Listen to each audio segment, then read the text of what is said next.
So this is kind of cool. Cool. Well, thanks for doing this with us. I know it's kind of weird. No problem. We're doing all of our interviews, weird. obviously, now. Where are you guys at right? Where are you based out of? We are in Nashville, Tennessee right now, and that's where we're based out of. And we're stuck here for a while. Yeah. Are you guys on quarantine too? You can't leave? Well, not official quarantine. No, the state of Tennessee is woefully behind, in my opinion, dealing with the matter. So people are still out and about. Stores are still open. And, oh wow! Sort of a drag. Where are you guys? We're self sheltering. So that's good. Yeah, we're in San Diego, so our whole state's locked down. Oh shit! Yeah, I know. Yeah, it's pretty wild. From California. Oh really? Where were you guys in? Like, what part of California were you? We were in the Bay Area, and we left on Tuesday to come back here. Right when you got the shelter in place. Right when they got the shelter in place. Yeah, and that's where it was really hit too, unfortunately. Yeah, we drove past the ship. I was like, is that the ship? Oh no. Oh my gosh, that's wild. Yeah. That is wild. But anyway, well, thanks for doing this with us. We are very stoked to have you. You guys both grew up in New Jersey area or Jersey New York? strong. Yeah, we grew up in Jersey. We met when we were little kids. You know, oh wow. We met when I was about 7 and Doug was 10. And he was playing on my brother's little league team and we became friends. And then in high school, he kind of ditched my brother to hang out with somebody way cooler. Wow. So you guys are like high school sweethearts. Yeah, literally. That is amazing. It is. We'll see how that does during quarantine, honey. Right, yeah. You'll be in close quarters for a while. It's okay. We've spent like 24 hours a day together since we were kids. Yeah, I could imagine. So, Doug, how did you get into music originally? Well, I wanted to be a drummer, and I was a terrible student in school, and I went to, I joined the band, but I wasn't allowed to go to the band rehearsals because I was such a bad student. I had to stay in detention. So I had to quit the drums and being in the band, and as a sort of like consolation prize, a really nice consolation prize for my birthday that year in 6th grade, my father bought me an electric guitar. I was a very lucky young man, and I loved the electric guitar. And my first song I played was "Hey Hey My My." Oh, really? Yeah. Alyssa, how did you get into music? I'm in a band. That's awesome. Mm-hmm. I actually got into music because my older brother and Doug and all those people that we hung out with, or that my brother hung out with, were all in bands and playing music as like, you know, hippie high school kids. Uh-huh. And so I had grown up, you know, my parents had a huge record collection and I was singing all the time, but mostly like kid stuff or Broadway stuff, you know, tunes that they had on vinyl. And then I decided I wanted to hang out with the cool kids. So I secretly learned how to play the guitar and I wrote a few songs. And then on I guess it was my Sweet 16, right, honey? That's Sweet right. 16, we had a big cake party provided by my parents. Wow. And yeah. I kind of surprised my brother and all his cool friends and played the guitar. And then Doug and a few of the other guys decided I was going to be the lead singer of their college band. And so as soon as I graduated high school, we started a band together. The college band, was that pretty serious? Were you touring and stuff, or was it kind of just? We were very serious. We were called the Blind Man's Holiday. It was the worst rock and roll name Not ever. Just Blind right. Man's Holiday. And we toured. We were based out of Ithaca, New York, and we toured from Boston to Buffalo to State College to Winston-Salem. That was our big sort of loop that we did, and we did it. You know, we did 200 shows a year for about 4 years straight. Wow. Yeah, it's crazy. Oh my god! The whole time Alyssa was getting her summa cum laude at Ithaca College. Jeez. Exactly. What were you studying? Yeah, so I went to school. So Doug had dropped out by this point, I think, right? Got out of college, Right, or- yes. Yeah. And so we were all living together up in Ithaca, and I went to school for cultural anthropology. And my dad likes to, he thinks he's really cool by saying I'm the singing Margaret Mead. That's his favorite thing to say. But mostly I was touring with the band, and we were a pretty successful college band. We got write-ups in Relics and 17 magazine and stuff like that. Yeah, that's awesome. And then Doug and I just kind of wanted to break away finally. So that band was sounds like really successful, actually. If you're touring, playing 200 shows a year, and then you just decided you guys wanted to do it on your own, do your own thing. Well, we were doing pretty done. well, and it was, we were doing great with live audiences. We had big crowded shows, but the few record execs that came to see us at the time weren't interested. So, it sort of took some of the wind out of our sails when that happened. And, Alyssa and I always are always moving to the next thing in a lot of ways. We're slowing down now, but at the time, we just wanted to live a more enriched life. We were like, just sort of living with a bunch of dudes who were like, not that into it. And we were trying to convince them the songs we were writing were cool. And they were just like complaining and not necessarily contributing. And it was just kind of a drag after a while. So we just decided to, Alyssa wanted to follow some of her cultural interests, and I wanted to follow some of my sort of artistic interests. So we split. And then you guys started the Grahams. No, so we basically were offered some industry interest after our college band just for Alyssa, and they brought us in for a demo deal. We rocked a really cool demo. They brought Alyssa into the offices and asked her if she knew how to dance. Alyssa, do you want to finish? No, fun demo, whatever. And they were basically the senior vice president was like, because me in his office and was like, this is great. We love how to get some choreography. So I want to get you with some dancers. And I walked out of the meeting crying. And I went home to Doug. I was like, I don't want to do this. This is horrible. This isn't us. And so we walked away. Yeah. So they tried to just turn you into a pop star. Yeah, they wanted. That was basically what we were thinking. It was a weird experience, and the guy that was the executive dealing with us was not the most, wasn't the coolest guy. Let's just say that. But moving on, we decided this was an ugly experience, And Alyssa and I we're always seeking out sort of a pure musical experience, even at the time. We left that band after being somewhat successful, and here we are being approached by these sort of like smarmy record execs that we were like, this is gross. So Alyssa decided, I want to go to music school. I want to do this the right way. So we quit everything, moved to Boston, and Alyssa went to New England Conservatory to learn jazz. Oh, wow. Given the whole history here. Yeah, no, that's the whole cooler. podcast. That's the podcast. It's all about how you guys became the Grahams. Cool.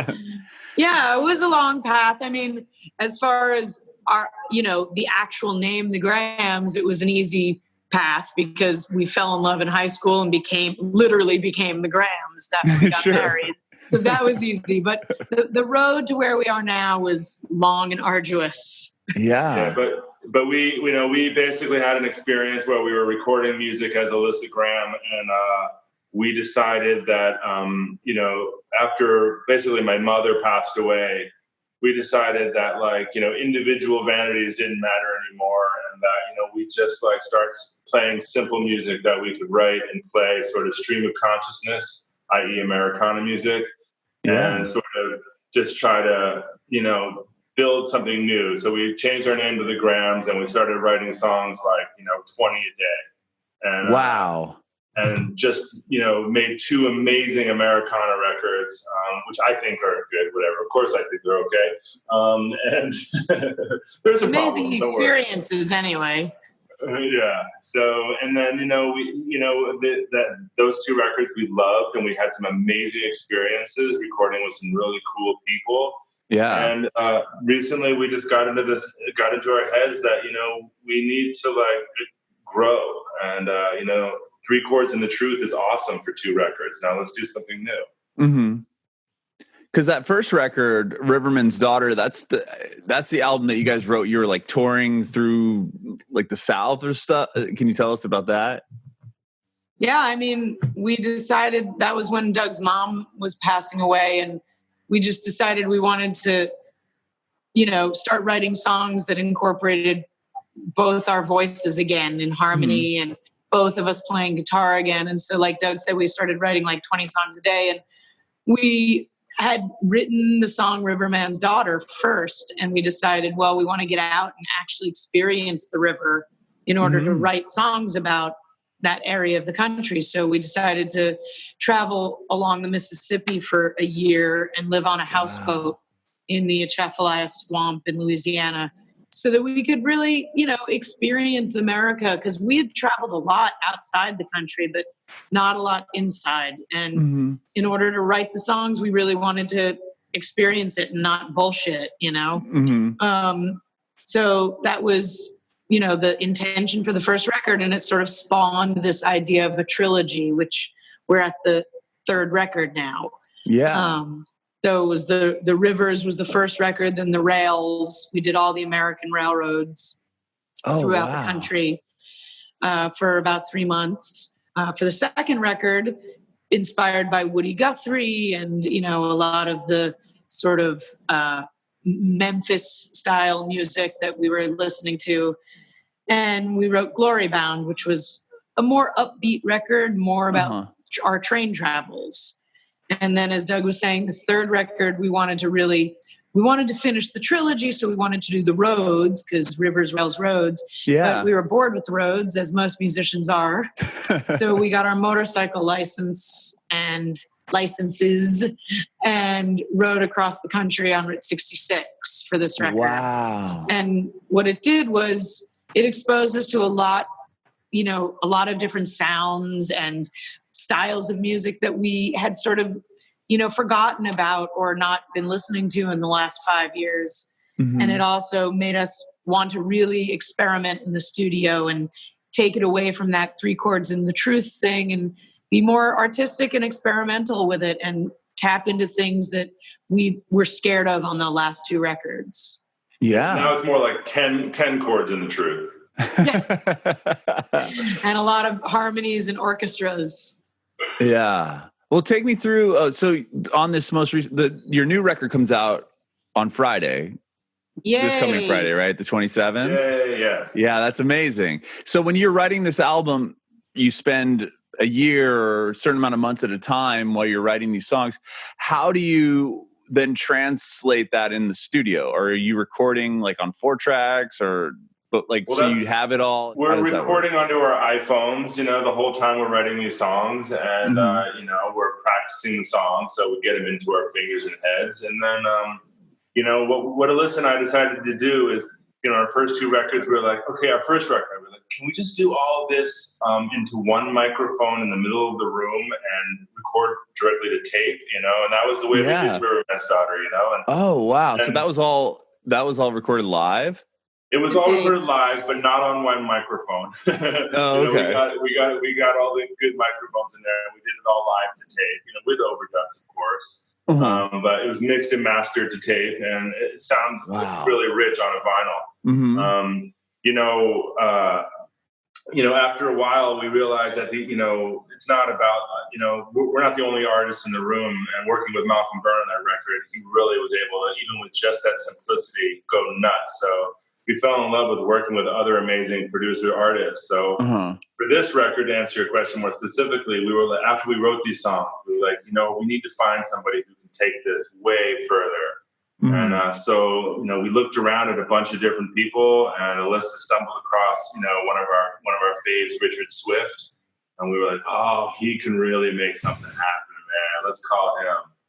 Yeah, I mean, obviously we intended to do the entire record with Richard, but I'm sure his his history and that he passed away during the making of the record. And, but that must've been really hard. It was really hard. I mean, it was hard for us. We were new friends. And when you work together on an album, it's like a marriage. So you're with them all the time. Yeah. So it was hard for us, but I mean, like the tragedy of it all is just sort of unbearable to think about his family and his really close friends. It just seems like it didn't have to happen. He didn't take care of himself, but he really opened our eyes in the studio to this sort of new sonic area that we wanted to jump into. He brought in the guys from the Night Sweats. So they're the original band on the basic tracks. Oh, really? Wow. They're the band in there. From Nathaniel Rateliff. Yeah. Wow. A rhythm section for the tracking sessions. Wow. Yeah. And so we got about, a couple months down the road, and we were supposed to finish the record, do all the vocals and stuff in here in Nashville. And Richard just got really sick, obviously. And he passed the baton or suggested Dan Malad, who's from Lucius and Elizabeth and the Catapult. And, he produced J.D. McPherson and a few other things. And, we were sad, and it was a hard transition, but Danny was an amazing sort of friend and great mind who was able to take what Richard had intended to do and the integrity of what we had already laid down, and was able to take it to the next level. And he brought in like players from Lucius, and he also brought in, Little Jack Lawrence from the Raconteurs. And wow. So, so it's sort of this amalgamation of like a Richard Swift production and a Danny Malad production, but it sounds like they were just meant to be together. And I don't think, obviously, we'll never be able to, if Richard was alive, I would do it the same way.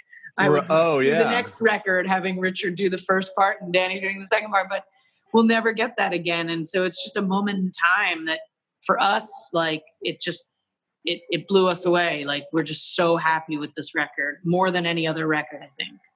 So you guys do tour with a full band then? Yes. And do you use the same players have you been using them for a while? Like when did you decide to bring a band together, and is it the same people? We basically work with, I recognize the pause. We work with, we love our guys. We have our two favorite guys that we've been working with for a while. They're two guys that live in Oklahoma, Aaron Baylor and, two rotating drummers who are best friends. Oh, that's cool. Patty Ryan and, why am I forgetting? It's Andrew Bones. And they're friends, and they have other bands, so they alternate for us. But we've been playing with the three of them for a while, and we just sort of started working with a really dear friend of a really dear friend. Her name is Thayer Serrano, and she's plays the keys on the last show. She's just awesome. So we have a really good time when we're touring and playing together for sure. That's awesome. We just went in September, we did a 10-day tour in England with the new music. Obviously it wasn't out yet, and we got the opportunity to, with that band, to record in Abbey Road Studios. Wow. So, we recorded 3 songs. So you can see that online, to see the whole band and how we sound together. But we got to record and video 3 live songs at Abbey Road, which was like a dream come true. And, it was just great to having our entire band there, and especially Baylor and Patty Ryan, the two rhythm section guys that tour with us for years. Like, it was just really special to be able to bring them, and have everyone there. And so that must have been a pretty surreal experience, just even going into the Abbey Road studio. Crazy. Surreal is the actual best word to describe it, because you just can't wrap your head around it until it's over, Yeah, the hundreds and hundreds of major hit songs that just came out of that. It's crazy. And it's crazy because as a tourist, you can walk by it, but it's gated around the parking lot, so you can see the building. Oh, but you can't go in it. You can't go in even the front parking area. There's a store next door. we would walk in, you know, and we would be sitting on the front stoop of Abbey Road, like taking a break or whatever. And there's like tons of tourists outside the gate taking pictures of us, like, you know, thinking we're this huge famous band or something. And we're like, no, we're just these lowly musicians from Nashville. But, you know, it's just, there's that much sort of like, you know, awe when you go even just look at it. Well, you have to be somebody to even get in there to record something. So they're going to take pictures of you. And I know, we were lucky. We were lucky. Yeah, that's so cool. That's so cool. Yeah, so you should check it out online. Yeah, I will. I just found it actually when you were talking, Nice. so I'm gonna watch this. I love your videos that you make. I watched a handful of them on Facebook. Do you edit those? Like, I love the overlays and stuff that you guys put over it. It looks like a drop blitz. The current stuff? Yeah. We actually have an amazing team who does a lot of that stuff for us. I mean, we record the stuff. Yeah. And then we send it to them and they send it back and we're like, oh shit, this is awesome. You're using our like artwork and stuff. Yeah. So fun. I was going to ask you about your artwork. I love that. Like, it's just like a splatter, like that circle. Like what is that from? Well, I'm a visual artist myself, and I'm a huge fan of Alexander Calder. So, we talked to a designer that we hired to make the record, and we were like, hey, man, check out some Alexander Calder paintings and stuff and see if you can use that as inspiration. And, that plus the great photographer that we were. Alyssa knows the names of these guys. Colin, that's why I was like, Doug, wait. Colin Lane took all the photographs, and he most famously did one of the Strokes famous covers. Oh, really? So he took the photographs, and then this amazing graphic artist, Julian Gross, who's out in California, in LA, he did all the artwork, and he came up with the grid because we wanted something kind of like classic and iconic looking. So that grid gives it that sort of not Motown, but sort of old Motown, vibe to it. Yeah. And then Doug talked to him about how much he loves Calder, and he came up with that, the kind of drops that you're talking about. Yeah, splats. I love it. Yeah, it looks cool. Thank you.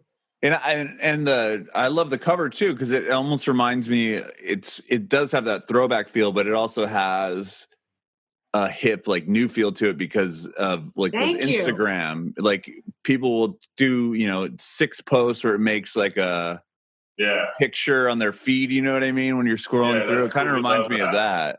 Yeah, we're so unhip. I never even noticed that because you'll see on people's things. Yeah, like if you scroll on their main page or whatever, they'll have like 6 or 7 photos that make a big photo. Oh yeah, right, exactly. Yeah, and it kind of reminds me of that. I love that. It's awesome. Definitely. Cool. Yeah.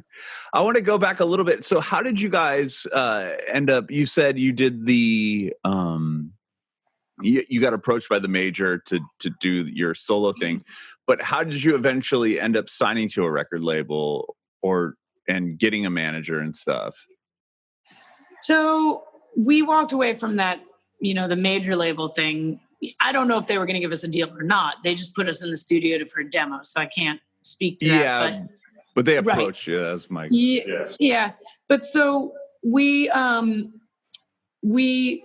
did Riverman's Daughter, and we have a lovely friend who's a PR agent who was very supportive and loved the record, and she put us in touch with these 2 gentlemen who became our managers, and then from there, I think that basically Doug, you might remember the first 2 records weren't on a label. They were just distributed through Sony. But this one came out or is coming out. Oh, so those weren't on 3 Sirens? Or they were? Well, 3 Sirens didn't exist then. Oh, okay. Yeah. Sorry, I'm looking at like a discography of yours. So they're all basically our own self-published label. 3 Sirens is our, self-publishing label. Oh, okay, cool. Yeah. But then just through Red Distribution, is that what it? Well, no. it's actually interesting because Red, a lot of people don't know this, but Red was a distributor, as you obviously know. And then about a year ago, they totally shut down and reopened as a label. So they became a record label. So Red actually signed us to their record label. And then about 2 months ago, they got absorbed by the Orchard. Oh, interesting. So like we just got a record deal, quote unquote, and now it's been absorbed, but they're still functioning as Red under the Orchard. So who knows how it works, but sure. we have a great, tape. All I know is we have a great product manager and we have great marketing people and great managers, and everybody's, super supportive of the music. And, here we are after all this hard work making this record and setting up the whole promotional strategy, and we're all sitting home quarantined being idiots on the internet. Right, I know. Oh man. Well, I have one more question for you, and I really appreciate your time, and thanks for this is great. I know it's Thank been you. A wild, weird, time for everybody, but do you guys have individually, I want to see if I can get an answer from both of you. Do you have any advice for aspiring artists? Become a lawyer or a doctor. Do you want to get paid or not? You're right. No, Doug, you honestly, the real sort of discovery I feel like I've made after all this time personally, and I know Alyssa shares this idea, is if you want to be an artist, you have to be interested in just making stuff. That's the point. Make stuff. If you are interested in being famous, you're kind of a dick, I mean, no, it's not, you can be interested in being famous, but that's why you're doing it, But if you're truly trying to be an artist and trying to be a creative individual, you just got to start making stuff, man. You can't stop. Yeah, I mean, this sort of virus is really, ironically, becoming sort of the great, what's the word? Equalizer. Yeah, it's everybody from Beyonce to the Grahams have to do everything online now, and it's sort of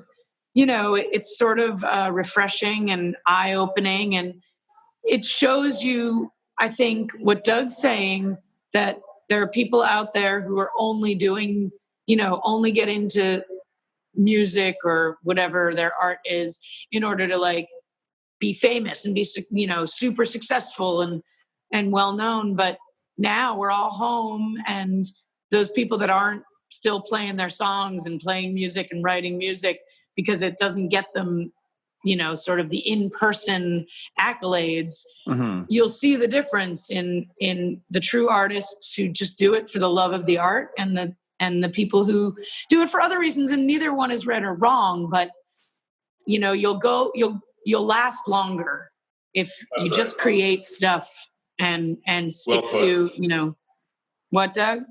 I said, well put. Thanks. I learned that from you, honey. Yeah, right. When I was 4. Yeah. Yeah, That's smart so back awesome. then.